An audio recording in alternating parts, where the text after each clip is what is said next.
அஸ்ஸலாமு அலைக்கும் வரஹ்மத்துல்லாஹி தஆலா பரகாத்துஹு.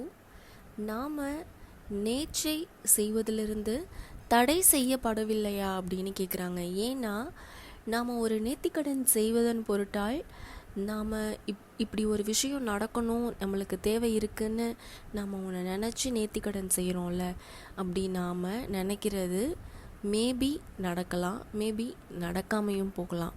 இது எப்படி வேணாலும் ஆகலாம்.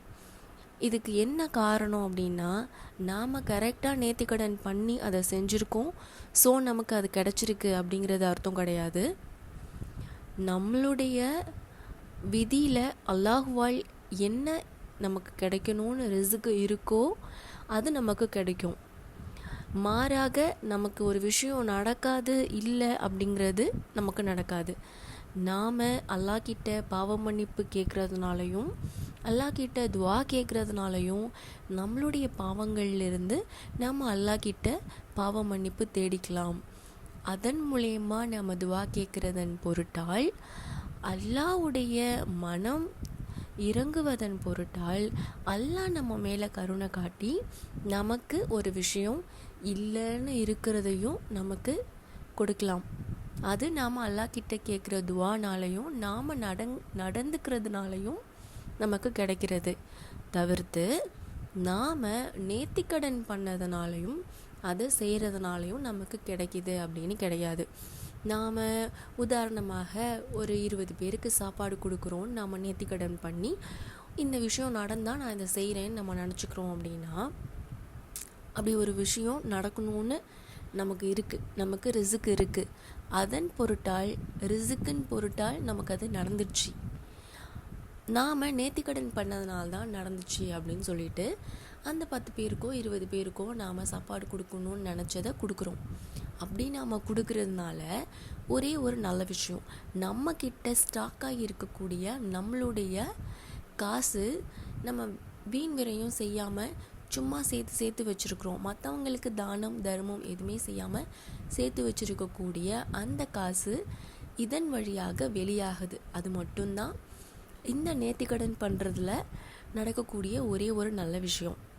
அடுத்தது, நேர்த்திக்கடன் நம்ம செய்யக்கூடாது, அது செய்கிறது தப்புன்னு உங்களுக்கு தெரியாதா அப்படின்னு கேட்குறாங்க. ஏன் அப்படி கேட்குறாங்க அப்படின்னா, நேர்த்திக்கடன் அப்படிங்கிறது 2 வகையாக நாம் சொல்லலாம். ஒன்று அல்லாஹ்க்காக நேர்த்திக்கடன் செய்கிறது, இன்னொன்று அல்லாவை அஞ்சி சில விஷயங்களை யோசிக்காமல் மூட நம்பிக்கையில் சில விஷயங்களை செய்கிறது. இப்போது 2வதாக சொன்னதை நாம் ஃபாலோ பண்ணுறோம் அப்படின்னா அஸ்தக்ஃபிருல்லாஹ், அப்படி ஒரு விஷயத்தை நாம் நினச்சிருந்தோம் அப்படின்னா அதை செய்யாமல் இருக்கிறது நல்லது. அல்லாஹ்க்காக நாம் ஒரு நேர்த்திக்கடன் பண்ணியிருக்கோம் அப்படின்னா அதை செய்கிறது நல்லது. புரியுதுங்களா உங்களுக்கு? நான் என்ன சொல்ல வரேன் அப்படின்னா, அல்லாஹ்க்காக நேர்த்திக்கடன் பண்ணோம் அப்படின்னா நான் 2 ரகாயத்து நஃபில் தொழுறேன், இல்லை நோன்பு வைக்கிறேன், உம்ரா செய்கிறேன், ஹஜ்ஜு செய்கிறேன், அந்த மாதிரி நேர்த்திக்கடன் பண்ணுறதெல்லாம் அல்லாஹ்க்காக செய்கிறது. இது இல்லாமல் வேறு ஏதாவது ரொம்ப மூட நம்பிக்கைத்தனமாக நான் இவ்வளோ நேரம் யாருக்கிட்டையும் பேசாமல் இருக்கேன், மௌனம் விரதம் இருக்கேன், இந்த மாதிரியான விஷயங்கள் செய்கிறதெல்லாம் மூட நம்பிக்கைத்தனத்தில் செய்கிறது. இதை தவிர்த்துக்கிறது நல்லது. இதுக்கு ஹதீஸில் நிறைய சம்பவங்கள் இடம்பெற்றிருக்கு. சிலதை நான் அவங்கக்கிட்ட ஷேர் பண்ண விருப்பப்படுறேன். என்ன சொல்கிறாங்க அப்படின்னா, நிச்சயமாக அல்லாஹ் ஆதம் அலைஹிஸ்ஸலாம் அவர்களின் சந்ததியின் விதியில் விதிக்காத ஒன்றை நேர்ச்சையானது அவனுடைய அருகில் கொண்டு வந்து விடாது அப்படின்னு சொல்கிறாங்க. இதுலேயே நமக்கு தெரியுது, நாம் எல்லாருமே ஆதம் அலைஹிஸ்ஸலாம் அவர்களுடைய சந்ததிகள். நம்மளுடைய விதியில் என்ன விதிக்கப்பட்டதோ அதுதான் நடக்கும். விதியை தாண்டி நமக்கு ஒரு விஷயம் நல்லது நடக்கணும் அப்படின்னா நம்மளுடைய துவானாலையும் நம்மளுடைய தொழுகையினாலையும் நம்மளுடைய பாவ மன்னிப்புனாலையும் அல்லாஹ்வுடைய இரக்கத்தினாலையும் அது நடக்கும். தவிர்த்து நேர்ச்சையால் நடக்காது அப்படிங்கிறது இந்த வார்த்தைகள்லேருந்து நம்மளால் உணர முடியுது. நாம் இறை வழிபாட்டிற்காக நேர்ச்சை செய்தல் அப்படின்னு சொல்கிறாங்க. எவர் அல்லாஹ்வுடைய வழியில் நேர்ச்சை செய்கிறாரோ அவங்க அந்த நேர்ச்சையை செய்யட்டும். நான் முதல்லையே சொன்ன மாதிரி தான் அவங்க அதை ஃபாலோ பண்ணி முடிக்கட்டும். அது அல்லாமல் மூட நம்பிக்கையில் செய்கிறத நம்ம ஸ்டாப் பண்ணிக்கிறது நம்மளுடைய லைஃப்க்கு நல்லது அப்படின்னு சொல்கிறாங்க. இப்போது ஒரு பெண் உடல் நலம் சரியில்லாமல் இருந்திருக்காங்க. அவங்களுக்கு அந்த உடல் நலம் சரியானதுக்கு பிறகு பைத்துல் முஹத்தஸ் சென்று தொழுவதாக நேர்த்திக்கடன் பண்ணியிருக்கிறாங்க. நான் இந்த மாதிரி நேர்த்திக்கடன் பண்ணியிருக்கேன், இப்போ என்னோடய உடம்பு நலமாயிடுச்சு, ஸோ நான் அங்கே போகிறதுக்கு இதெல்லாம் பேக் பண்ணிகிட்ருக்கேன் அப்படின்னு மைமுனா ரலியல்லாஹு அவர்களை பார்த்து அவங்க போயிட்டு இந்த விஷயத்தை ஷேர் பண்ணுறாங்க. அவங்க உடனே சொல்கிறாங்க, இதுக்கு எல்லாத்துக்குமே பதில் என்ன அப்படின்னா கண்மணி நாயகம் ஸல்லல்லாஹு அலைஹி வஸல்லம் அவர்கள் கூறியது தான். அவங்க என்ன சொல்கிறாங்க அப்படின்னா, நீங்கள் பைத்துல் முஹத்தஸில் போய் தொழுறீங்க அப்படின்னா கண்மணி நாயகம் ஸல்லல்லாஹு அலைஹி வஸல்லம் அவர்களின் பள்ளியில் தொழுதுவிடும். ஏன் சொல்கிறேன் அப்படின்னா, நிச்சயமாக நான் அதில் ஒருவேளை தொழுவது காபாவை தவிர உள்ள மற்ற பள்ளிகளில் 1000 வேளை தொழுவதை விட மிகவும் மேலானதாக இருக்கிறது. அதனால் நீங்கள் அந்த தொழுகையை நிறைவேற்றுங்க அப்படின்னு கண்மணி நாயகம் ஸல்லல்லாஹு அலைஹி வஸல்லம் அவர்கள் கூறியிருக்கிறாங்க. இது ஒரு ஆதாரம். இன்னொரு சம்பவம் என்ன நடக்குது அப்படின்னா, மக்காவை வெற்றி பெற்ற பிறகு கண்மணி நாயகம் ஸல்லல்லாஹு அலைஹி வஸல்லம் அவர்கள் மக்காவை வெற்றி பெற்ற பிறகு அங்கே இருந்த ஒரு மனிதர் இந்த மாதிரி மக்கா கண்மணி நாயகம் ஸல்லல்லாஹு அலைஹி வஸல்லம் அவர்களின் மூலமாக வெற்றி பெற்றதுக்கு பிறகு நான் பைத்துல் முஹத்தஸ் என்று 2 ரக்காயத்து தொழுவதாக அல்லாவுக்காக தொழுவதாக நியதி செய்து கொண்டேன் அப்படின்னு சொல்கிறாங்க. அதுக்கு கண்மணி நாயகம் ஸல்லல்லாஹு அலைஹி வஸல்லம் அவர்கள் என்ன சொல்லியிருக்காங்க அப்படின்னா, நீங்கள் அங்கே போய் தொழணும்னு அவசியம் இல்லை, இங்கேயே தொழுதுக்கோங்க அப்படின்னு சொல்லியிருக்காங்க. மறுபடியும் 2 முறை 3 முறை வினவியிருக்காங்க அதே கொஸ்டினை. நாயகம் ஸல்லல்லாஹு அலைஹி வஸல்லம் அவர்கள் அங்கே போய் தொழணும்னு அவசியம் இல்லை, இங்கேயே தொழுதுக்கோங்கன்னு சொல்லியிருக்காங்க. 3வது முறையும் அவங்க அதையே கேட்டதுக்கு பிறகு நீங்கள் என்ன செய்யணுமோ அவங்க விருப்பப்படி அதை செஞ்சுக்கோங்க அப்படின்னு சொன்னாங்க. இது ரெண்டுத்துக்கும் என்ன வித்தியாசம் இருக்குது பார்த்தீங்களா? இது பொதுவாக நடக்கிற ஒரு விஷயம். கண்மணி நாயகம் ஸல்லல்லாஹு அலைஹி வஸல்லம் அவர்கள் நம்மளுடைய இறுதி தூதர், அவர்களால் காபா வெற்றி கொள்ளப்படணும் அப்படிங்கிறது தான் இருக்குது.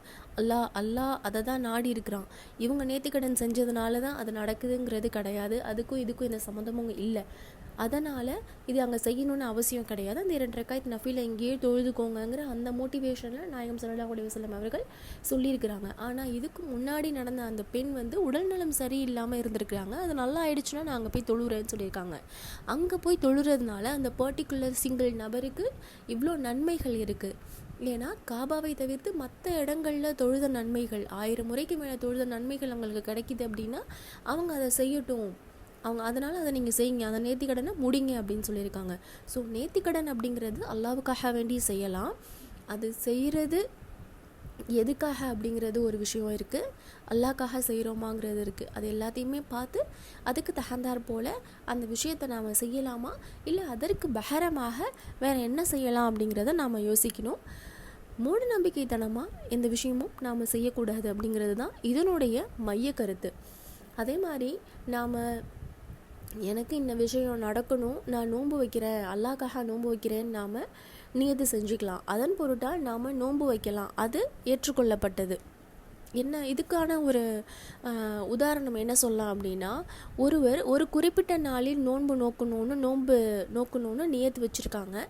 ஏதோ ஒரு விஷயத்தை ஹாஜத்தை மனசில் நினச்சிக்கிட்டு அந்த நாள் நோன்பு மாதம் பெருநாள் வரும்ல, அந்த நாள்லையோ இல்லை ஹஜ் பெருநாள் நாள்லையோ அது வந்துடுச்சு. அப்போது நான் என்ன பண்ணுறது, நான் நோன்பு வைக்கணும் அப்படின்னு அவங்க கேட்குறாங்க. அதுக்கு இப்னு உமர் ரலியல்லாஹு அவர்கள் என்ன சொல்கிறாங்கன்னா, இதுக்கு கண்மணி நாயகம் ஸல்லல்லாஹு அலைஹி வஸல்லம் அவர்கள் கூறியது தான் பதில்.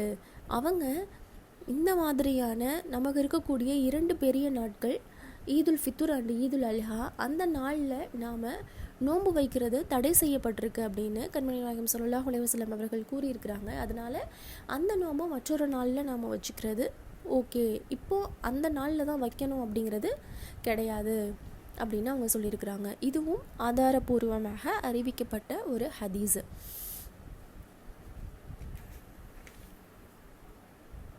அதே மாதிரி ஒரு நாள் கண்மணி நாயகம் ஸல்லல்லாஹு அலைஹி வஸல்லம் அவர்கள் குத்துபா பேரூரை நடத்திட்டு இருக்காங்க. அப்போது யதார்த்தமாக பார்க்குறாங்க, ஒரு மனிதர் வெயிலில் நிற்கிறாங்க.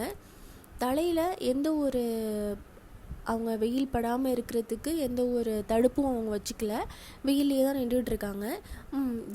யார் இவங்க, எதுக்காக இங்கே நிற்கிறாங்க அப்படின்னு சொல்லிட்டு நாயகம் ஸல்லல்லாஹு அலைஹி வஸல்லம் அவர்கள் கேட்குறாங்க. அதுக்கு இவங்க வந்து இஸ்ராயீலின் தந்தை ஆவார் அப்படின்னு சொல்கிறாங்க.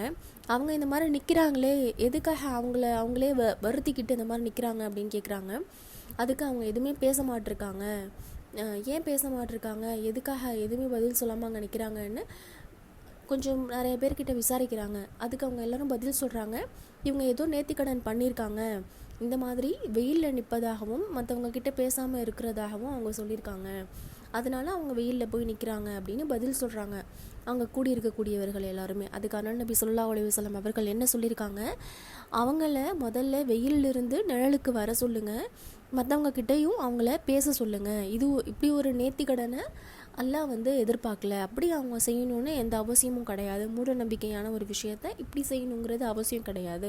அல்லாஹ்வின் பாதையில் செய்கிறதுங்கிறது நோன்பு வைக்கிறது, தொழுறது, நம்ம அல்லாஹ்க்காக நம்மளுடைய ஏதோ ஒரு விஷயத்த அல்லாஹ் வந்து மன்னிக்கணும் அப்படின்னு நாம் சாப்பாடு கொடுக்கறது, அது ஏதோ ஒரு வகையில் மற்றவங்களுக்கு உதவியாக இருக்குது, அப்படி செய்கிறது பரவாயில்லை. இந்த மாதிரி தன்னைத்தானே வருத்திக்கிட்டு இவங்க செய்கிறதுனால இதனால அல்லாஹ்க்கு எந்த ஒரு மன நிம்மதியும் கிடைக்க போகிறது கிடையாது. அதனால் அவங்கள வர சொல்லுங்கள், இப்படி ஒரு நேர்த்திக்கடனை அவங்க செய்ய வேணாம் அப்படின்னு சொல்லிட்டு கண்மணி நாயகம் ஸல்லல்லாஹு அலைஹி வஸல்லம் அவர்கள் கூறியிருக்கிறாங்க.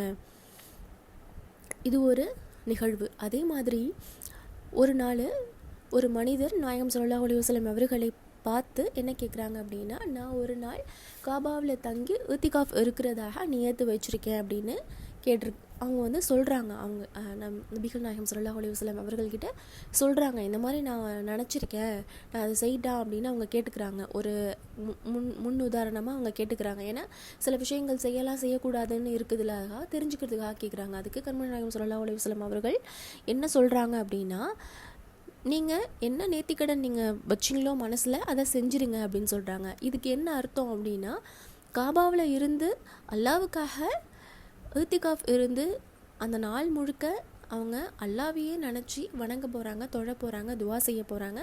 அல்லாவை சார்ந்து இருக்க போகுது அந்த நேர்த்திக்கடன் அப்படிங்கிறது. அதனால் அதை செய்யலாம், தப்பு இல்லை. அதுக்காக வேண்டி தான் நபிகள் நாயகம் ஸல்லல்லாஹு அலைஹி வஸல்லம் அவர்கள் அப்படி சொல்லியிருக்காங்க. இதே இன்னொரு விஷயம் என்ன நடந்திருக்கு அப்படின்னா, உக்பா ரலியல்லாஹு அவர்களுடைய சகோதரி நேர்த்திக்கடன் பண்ணியிருக்காங்க. இந்த மாதிரி நான் ஹஜ்ஜுக்கு போகிறேன், அதுவும் கால்நடையாக நடந்து போகிறேன் அப்படின்னு சொல்லிட்டு நேர்த்திக்கடன் பண்ணியிருக்காங்க. அவங்க உடனே போயிட்டு நபிகள் நாயகம் ஸல்லல்லாஹு அலைஹி வஸல்லம் அவர்கள்கிட்ட கேட்குறாங்க, இந்த மாதிரி என் தங்கை நடந்து போய் ஹஜ்ஜு செய்கிறதாக நேர்த்திக்கடன் பண்ணியிருக்காங்க, ஆனால் அவங்களால அப்படி செய்ய முடியாது, அவங்களுக்கு உடல் நலம் அந்த அளவுக்கு சரியாக இருக்காது, அதை செய்கிறதுக்கு அவங்க வந்து எலிஜிபிளாக இருக்க மாட்டாங்க ஃபிசிக்கலி. ஸோ அதனால் அவங்க அதை செய்யாமல் இருக்கலாமாங்கிறதுக்காக நபிகள் நாயகம் ஸல்லல்லாஹு அலைஹி வஸல்லம் அவர்கள்கிட்ட போய் ஒரு சஜஷன் கேட்குறாங்க. அதுக்கு நபிகள் நாயகம் ஸல்லல்லாஹு அலைஹி வஸல்லம் அவர்கள் சொல்கிறாங்க, உங்களுடைய சகோதரியை ஒட்டகத்துலேயோ அல்லது வேறு ஏதாவது ஒரு வாகனத்துலேயோ அவங்கள போக சொல்லுங்கள், ஹஜ்ஜுக்கு கண்டிப்பாக ஹஜ்ஜு செஞ்சுட்டு வர சொல்லுங்கள், அதில் எதுவும் கிடையாது. ஆனால் நடந்து போகணுங்கிற அவசியம் கிடையாது. அவங்க நடந்து போகிறதுனால அதனால அல்லாஹ்க்கு எந்த ஒரு மனநிறைவும் கிடைக்க போகிறது கிடையாது. இவங்க ஹஜ்ஜு செய்கிறதுனாலையும் தொழுறதுனாலையும் மட்டும்தான் அல்லாஹ்வுக்கு மனநிறைவு கிடைக்குமே ஒழிஞ்சு இவங்களை வருத்திக்கிட்டு செய்யக்கூடிய அந்த நடந்து போகிற அந்த நிகழ்வுக்கு அல்லாஹ்வுக்கும் எந்த ஒரு சம்மந்தமும் கிடையாது. அதனால் அதை செய்யணுங்கிறது கிடையாதுன்னு நபிகள் நாயகம் ஸல்லல்லாஹு அலைஹி வஸல்லம் அவர்கள் குறிப்பிட்டிருக்காங்க. இந்த மாதிரியான சில நிகழ்வுகளை நாம் பார்க்கும்போது நாம் நல்லா புரிஞ்சுக்கணும். நாம் நேர்த்திக்கடன் செய்கிறோம், நம்ம எல்லாருக்குமே வீடுகளில் எல்லாருக்குமே வழக்கமாக இதை வந்து செய்கிற விஷயங்கள் உண்டு. தொழுறது, இல்லை 2 ரக்காயத்து நஃபில் தொழுறது, இல்லை வேறு ஏதோ ஒன்று இத்திகாஃப் இருக்கிறது, சாதாரண நாட்கள்லேயே இத்திகாஃப் இருக்கிறது, நோன்பு இருக்கிறது, இப்படியான நேர்த்திக்கடன்கள் நான் பொதுவாக செய்வோம் வீடுகளில். அது ஓகே, செய்யலாம். இதை தவிர்த்து சில பேர் வந்து வேறு ஏதாவது நேர்த்திக்கடன் பண்ணியிருப்பாங்க.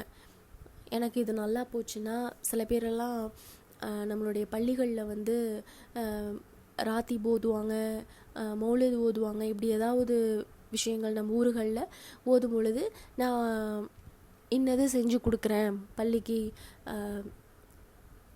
அரிசி மாவில் ஏதாவது உருண்டையாக உருண்டை பிடிச்சி அந்த மாதிரி ஏதாவது செய்கிறது, இப்படி நிறையா விஷயங்கள் சொல்லுவாங்க. புட்டு அவிச்சு கொடுக்கணும், அப்போனா நம்மளுடைய கஷ்டங்கள் எல்லாம் கண் திருஷ்டி எல்லாம் தீர்ந்துடும், இந்த மாதிரியான விஷயங்கள்லாம் சொல்லுவாங்க, கேள்விப்பட்டிருக்கோம். இந்த வீடியோவை பார்க்குறவங்க அவங்களுக்கு அது தெரியுமா அப்படின்னு தெரியல. இப்போ நான் சொல்கிறது நியூவான ஒரு விஷயமா கூட இருக்கலாம். பட் இந்த மாதிரியான சில விஷயங்கள்லாம் நம்ம ஊர் தேசங்களில் நடந்துக்கிட்டு தான் இருக்குது. அதெல்லாம் வந்து ரொம்ப மூட நம்பிக்கையான ஒரு விஷயம். நாம் ரொம்ப முடியாமல் உணவுக்கு கஷ்டப்படக்கூடிய சிலருக்கு நாம் உணவளிக்கிறோம் அப்படின்னா அல்ஹம்துலில்லாஹ், அது ரொம்ப நல்ல விஷயம். நம்ம அல்லாக்காக செய்கிறோன்னு நேர்த்திக்கடன் பண்ணிக்கிட்டாலும் அதை நம்ம செய்யலாம், அதில் தப்பு கிடையாது. ஆனால் நான் இப்படி ஒன்று செய்கிறேன், நான் பள்ளிக்கு இப்படி ஒன்று கொடுக்குறேன், இதனால் எதுவும் பெனிஃபிட் இருக்க போகிறது இல்லை.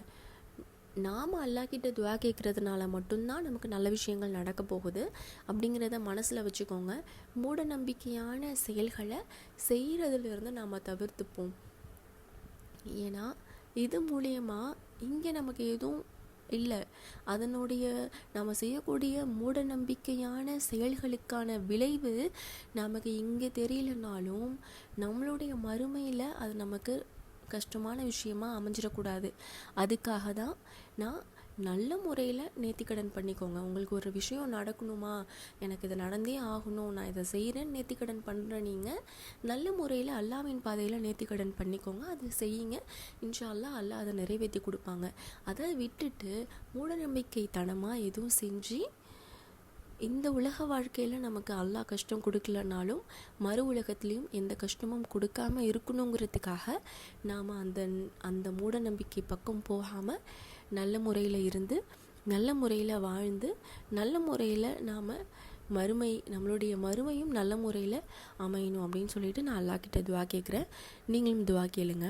அடுத்தது ஒரு பொருள் பற்றிய நேர்ச்சை கூட இருக்குது. இப்போ சிலர் வந்து நான் ஒரு இடத்துலேருந்து இன்னொரு இடத்துக்கு ஹிஜ்ரத் பண்ணிட்டு வந்துடுறேன், என்னுடைய பொருள்கள் எல்லாமே மொத்தமாக நான் வந்து துறந்து கண்மணி நாயகம் ஸல்லல்லாஹு அலைஹி வஸல்லம் அவர்கள் வந்து ஹிஜ்ரத் செய்யும் பொழுது நானும் அங்கே இருக்கக்கூடிய என்னுடைய சொத்துக்கள் எல்லாத்தையும் விட்டுட்டு அந்த சொத்துக்கள் முழுமையும் வந்து கண்மணி நாயகம் ஸல்லல்லாஹு அலைஹி வஸல்லம் அவர்கள் இப்படி எல்லாரையுமே முஸ்லீமாக ஆக்குறதுக்காக அவங்க செய்யக்கூடிய நற்பணிக்கு இந்த பணத்தை எல்லாத்தையுமே அவங்க யூஸ் பண்ணிக்கிட்டோம், நான் முழுமையாக கொடுத்துட்டு நானும் அல்லாஹ்வின் பாதையில் கண்மணி நாயகம் ஸல்லல்லாஹு அலைஹி வஸல்லம் அவர்களுடன் சேர்ந்து நான் வந்துடுறேன் அப்படின்னு ஒருத்தவங்க சொல்கிறாங்க. அதுக்கு நாயகம் ஸல்லல்லாஹு அலைஹி வஸல்லம் அவர்கள் சொல்கிறாங்க, சரி நீங்கள் தானம் செய்கிறீங்களா, இந்த பண்ணுங்க, ஆனால் உங்களுடைய முழு உடைமையையும் நீங்கள் கொடுக்க வேண்டாம், 1/3 நீங்கள் அதை கொடுத்தா போதும் அப்படிங்கிற மாதிரி சொல்லியிருக்காங்க. அதை தான் அல்லாஹ்வும் சொல்கிறாங்க. அல்லாஹ் என்ன சொல்கிறாங்க அப்படின்னா, நாம் நோன்பு மாதத்துலேயே காசு கொடுக்கணும், நம்மக்கிட்ட இருக்கக்கூடிய எல்லாத்தையுமே அல்லாஹ் கொடுக்க சொல்லலை, உங்ககிட்ட இருக்கிறதுல 1/3 தான் கொடுக்க சொல்கிறாங்க அல்லாஹ். அப்போது நம்ம எல்லாத்தையுமே கொடுத்துட்டா நம்மளுடைய வாழ்வாதாரத்துக்கு நாம் என்ன பண்ண முடியும்? அந்த அளவுக்கு ஒரு ஆத்மாவை நான் கஷ்டப்படுத்தி அப்படி ஒரு நேர்த்திக்கடனை அப்படி ஒரு செயலை அல்லாஹ் செய்ய சொல்லலை. அதனால் அதை நம்ம புரிஞ்சுக்கிட்டு எது நல்லதோ அந்த நல்லதை நாம் செய்கிறதுக்கு முயற்சி பண்ணணும். அல்லாஹ்வின் பாதையில் நேர்த்திக்கடன் பண்ணணும், அல்லாஹ்வின் பாதையில் செலவு பண்ணணும், அல்லாஹ்வுக்காக செய்யணும், அல்லாஹ்வை மட்டும் நம்பணும். இதெல்லாம் செஞ்சோன்னாலே நம்மளுடைய வாழ்க்கையில் நாம் நினைக்கிறது இன்ஷா அல்லாஹ்வால் நமக்கு கிடைக்கும். அதனால் அல்லாஹ்கிட்ட துஆ செய்வோம், நாம் நிறைய நன்மைகளை பெற்றுக்கொள்ளுவோம். அதே மாதிரி ஒருத்தவங்க நேர்த்திக்கடன் பண்ணியிருக்காங்க, இப்படி ஒரு விஷயம் நடந்துச்சு அப்படின்னா என்னுடைய பிள்ளையை நான் அறுத்து அல்லாஹ்க்காக பலி கொடுக்குறேன் அப்படின்னு நேர்த்திக்கடன் பண்ணியிருக்காங்க. இதை பற்றி கேட்டப்போ இப்னு அப்பாஸ் ரலியல்லாஹு அவர்கள் என்ன சொல்கிறாங்க அப்படின்னா, இதுக்கு கரெக்டான பதில் வந்து மஸ்ரூக் அவர்களுக்கு தான் தெரியும், நீ அங்கே போய் கேளுங்கன்னு சொல்கிறாங்க. அதுக்கு அவங்க என்ன பதில் சொல்லியிருக்காங்க அப்படின்னா, இஸ்மாயில் அலைஹி வஸல்லம் அவர்களை அறுப்பதற்கு பதிலாக ஒரு ஆடை தான் அல்லாஹ்வுக்காக அறுத்தாங்க, அந்த மாதிரி நீங்களும் இப்படி ஒரு நேர்த்திக்கடன் நீங்கள் பண்ணியிருக்கீங்க அப்படின்னா அல்லாஹ்க்காக ஒரு காசு கொடுத்து ஒரு ஆட்டை வாங்கி அந்த ஆட்டை பலியிடுங்க.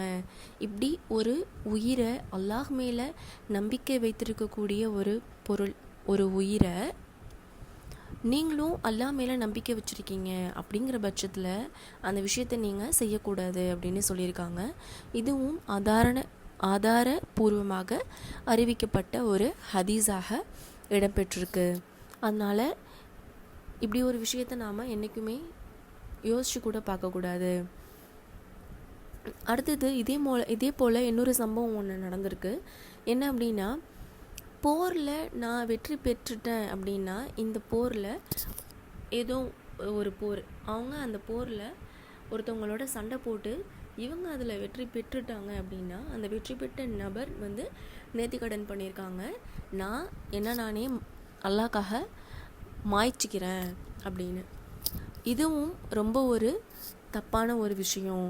அதை செய்யக்கூடாது. இதுக்கு பதிலாக ஒரு ஆடை வாங்கி அல்லாஹ்க்காக நம்ம பலியிடணும். அல்லாஹ்க்காக நீங்கள் இப்படி ஒரு விஷயத்தை நேர்த்திக்கடன் பண்ணியிருந்தீங்க அப்படின்னா அதுக்கு பகரமாக இந்த செயலை நீங்கள் செஞ்சுக்கோங்க. இதே போல் வேறு ஏதாவது மூடநம்பிக்கைத்தனமாக நீங்கள் ஏதாவது செஞ்சுருந்தீங்க அப்படின்னா, இப்போது தான் உயிரை பலியிடுறதா நேர்த்திக்கடன் பண்ணியிருக்காங்கல்ல, இதை நான் மூடநம்பிக்கைன்னு சொல்லலை.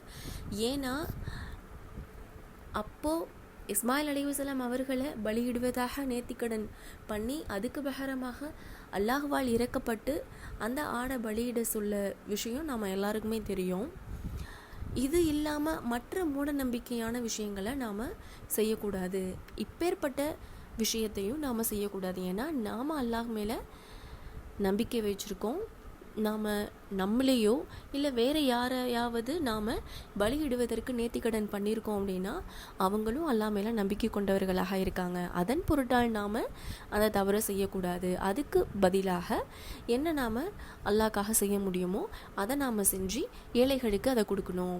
அதாவது இப்படி நம்ம உயிரை பலியிடுவதற்கு பதிலாக ஒரு ஆடு வாங்கி அதை அறுத்து அதை ஏழைகளுக்கு கொடுக்கணும். அது மூலிமா அவங்க சாப்பிடுவாங்க, அவங்க ஒரு நல்ல உணவு சாப்பிடுவாங்க, அந்த ஒரு நன்மை நமக்கு கிடைக்கும். அதுதான் அல்லாஹ்க்கு வேணுமே ஒழிஞ்சி நம்மளுடைய உயிரை மாய்த்து கொள்வது அல்லாஹ்வுக்கு பிடித்தமான விஷயம் கிடையாது. அடுத்தது, இப்போது நான் சொன்ன சில சம்பவங்கள்லேருந்து நாம் என்ன புரிஞ்சுக்கணும் அப்படின்னா, நான் முதல்ல சொன்ன மாதிரி தான் நாம் நேர்த்திக்கடன் பண்ணிக்கலாம், அல்லாஹ்வின் பாதையில் நேர்த்திக்கடன் பண்ணிக்கலாம், அதை நம்ம செய்யலாம். அதை தவிர்த்து மூடநம்பிக்கையான விஷயங்களை நாம் செய்யக்கூடாது. இன்ஷா அல்லாஹ் அந்த மூடநம்பிக்கையான விஷயங்கள் எல்லாமே நாம் செய்யாமல் நல்ல வழியில் இருப்பதற்கும் நன்மைகள் செய்வதற்கும் அல்லாஹ்வுடைய நாட்டம் நம் அனைவருக்கும் கிடைக்கட்டும். அல்லாஹ்வுடைய அருளின் பொருட்டால் நாம் நல்லதையே செய்து நல்லபடியாக இந்த உலகத்திலும் மறு உலகத்திலும் வாழ்வதற்கு அல்லாஹ்வுடைய ரஹமத்தும் ரிசுக்கும் பரக்கத்தும் நம் அனைவருக்கும் கிடைக்கட்டும். ஆமீன். அல்ஹம்துலில்லாஹ்.